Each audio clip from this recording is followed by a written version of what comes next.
Hi guys आज आपण मानकु देखेबाकू जाउछि जहाँकि देसी जोगाड़ विषय रे आम गरीब श्रेणीर लोके निज जीवन को बाजी लगाई पेट चाखंडे पाई केहु भली भावरे परिश्रम करुछंती।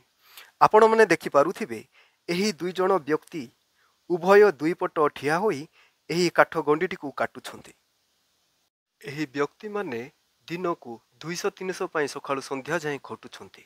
एमानकर तांकर सामान देखि नियंतु आज्ञा।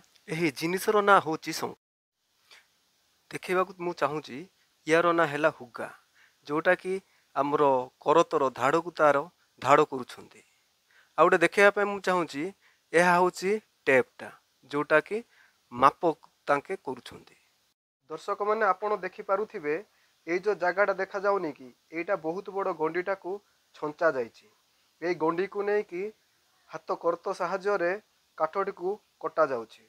देखि नंतु माने आगु केमती सब तार पट्टाटा बाहर। दर्शक बंधु देखि नियंतु केते बड़ रिस्क काम तांके करि नउछंती। देखंतु देखंतु देखंतु जय जगन्नाथ भगवान जाहो किछि हेइनी भाग्य भल केते बड़ रिस्क ए सब पट्टा गुड़ाक।